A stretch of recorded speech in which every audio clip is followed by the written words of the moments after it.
Bonjour, alors aujourd'hui première vidéo consacrée au matériel de la cornemuse écossaise. J'ai choisi de commencer par le blowpipe. Le blowpipe, autrement appelé sutel en musique bretonne ou encore porte-vent en langue française. C'est, comme vous savez, le tuyau qui sert à gonfler la poche de la cornemuse. J'ai réuni ici un échantillon de 3 systèmes relativement différents, avec pour commencer sur votre gauche le blowpipe traditionnel avec soupape intégrée. Au milieu, un système beaucoup plus démontable avec une soupape amovible. Et enfin, sur votre droite, un blowpipe articulé. On va rentrer dans le détail de ces 3 systèmes de blowpipe.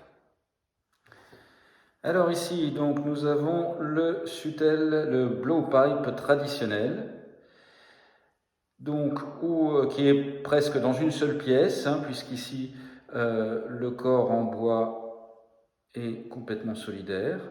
Donc il se termine effectivement par une soupape, donc, qui est fixée par le fil au bois du blowpipe et qui, comme vous savez, bien sûr, sert à éviter le retour de l'air vers le musicien. Donc c'est un système assez simple, qui est assez efficace de toute façon, sans problème. Ensuite, à l'autre extrémité, vous avez bien sûr alors ce qu'on appelle en anglais le mouthpiece, c'est-à-dire la partie qui va dans la bouche du musicien et qui, lui, est amovible. Et ce qui se révèle assez pratique, puisque c'est quand même un endroit où il y a pas mal de saleté, on va dire, qui s'accumule au fil du temps.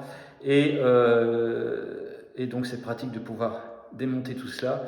Et je vous engage à le faire de manière relativement régulière afin de nettoyer un peu toutes ces parties, mouthpiece et le corps du blowpipe en même temps. Voilà.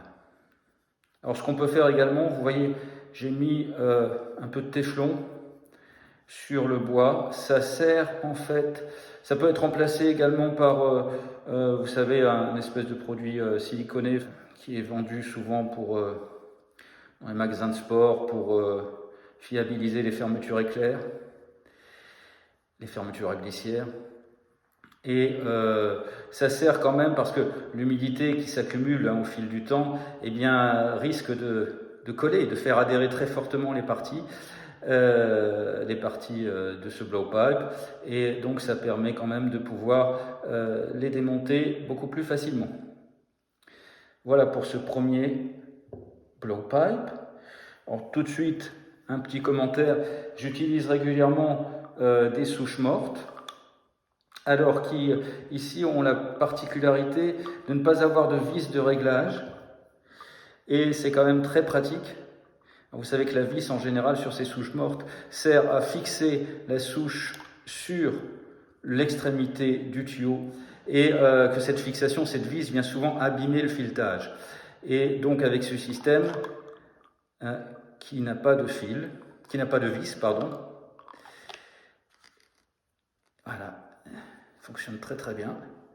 Et ça vous permet donc de protéger la soupape et de ne pas abîmer le filetage. Bien pratique.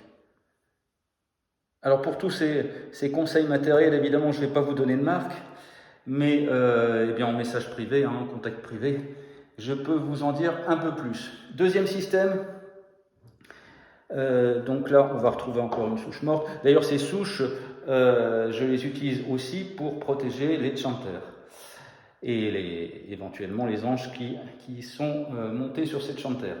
Second système de blowpipe, donc démontable lui. Alors là on retrouve effectivement, pas plus de commentaires, les deux parties, corps du blowpipe et mouthpiece qui se démontent. Mais en plus, vous avez la base du blowpipe, celle qui va dans la cornemuse, qui elle est amovible également. Donc pareil, j'ai toujours mis mon petit téflon. Et donc deux systèmes ici, deux sous-systèmes je dirais. Soit une soupape amovible que vous intégrez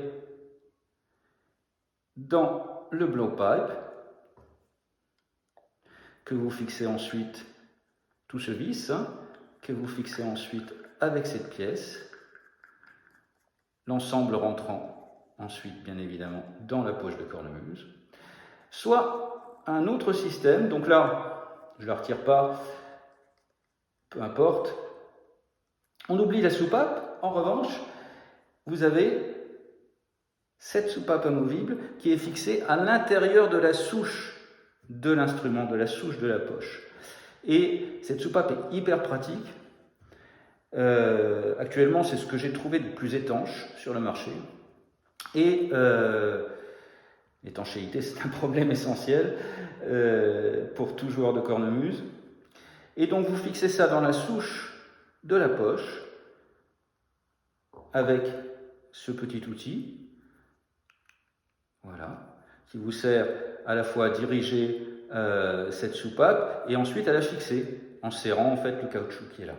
Et alors cette soupape est très intéressante parce qu'en plus non seulement elle joue son rôle de soupape, mais en plus en faisant varier la hauteur de la position de cette soupape dans la souche de la poche, eh bien vous pouvez vous en servir également comme récupérateur d'humidité dans le vide, on va dire, qui sera créé entre l'extrémité de cette soupape et la soupape en elle-même. Et donc récupérateur d'humidité qui va vous permettre d'éviter de vous équiper en tuyaux bien à la fois pas très esthétique, même si c'est intérieur, et pas très pratique en fait au niveau de la poche, et qui jouera en même temps son rôle de soupape. Donc en cours de jeu, il suffit tout simplement d'enlever le blowpipe et de vider sa poche, hein, comme lorsqu'on a un tuyau, un récupérateur normal. Enfin, dernier système de blowpipe, le blowpipe articulé. Donc là, on retrouve le même système que précédemment, c'est-à-dire qu'il suffit d'insérer sur ce blowpipe la pièce qui va dans le cornemuse, qui de la même façon se visse. Donc pareil, soit on utilise une soupape intérieure, soit on équipe la poche de cornemuse de ce système de soupape. Mais en plus, vous avez ce blowpipe a la particularité donc de bouger dans plusieurs sens. Vous le voyez ici au niveau de cette articulation. Vous avez plusieurs possibilités d'orienter le blowpipe. Et en plus, vous avez une petite bague, une virole là, qui tourne et qui vous permet de régler la hauteur du tuyau. La hauteur du tuyau, du mouthpiece, de ce qui va dans votre bouche. Alors vous me direz à quoi ça sert tous ces accessoires. Eh bien, c'est quand même bien pratique pour s'adapter à notre morphologie qui est différente, qui est pour chacun différente. Et pour s'assurer en fait que notre posture, lorsqu'on joue de la cornemuse, est la plus, je ne vais pas dire confortable, mais la plus ergonomique possible. Et donc pour cela, eh bien, on est tous différents, effectivement, on a des bras plus ou moins longs, plus ou moins courts, on a un cou plus ou moins grand, etc., etc., etc. Et toutes ces caractéristiques font que souvent, pour attraper le blowpipe traditionnel de la cornemuse, on est obligé un peu de se contorsionner ou de prendre des poses pas très esthétiques. Et en tout cas, surtout, c'est l'argument du confort et de l'ergonomie qui est important. Et c'est un argument qui peut se révéler fort utile si on fait de longues prestations. Je ne saurais trop vous conseiller, surtout quand vous débutez, de commencer par jouer face à une glace. Très rapidement, vous allez pouvoir juger de votre posture, en particulier au niveau des épaules. Hein, si des fois, souvent quand on débute, on a tendance à relever plus une épaule qu'une autre, alors qu'il faut bien sûr deux épaules bien au même niveau. Et vous verrez, je vous conseille d'accorder une attention particulière à la position de votre tête par rapport à l'instrument.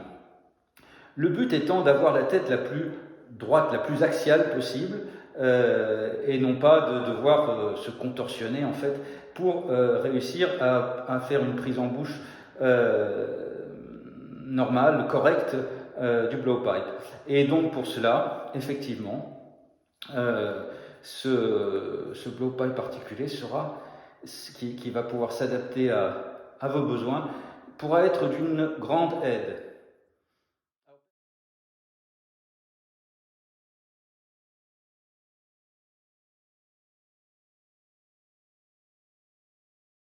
Voilà cette présentation donc des 3 systèmes de blowpipe. Si vous avez des questions complémentaires, des commentaires, etc., n'hésitez pas.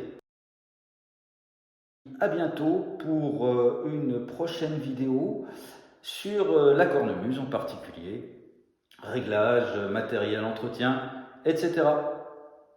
Keep piping!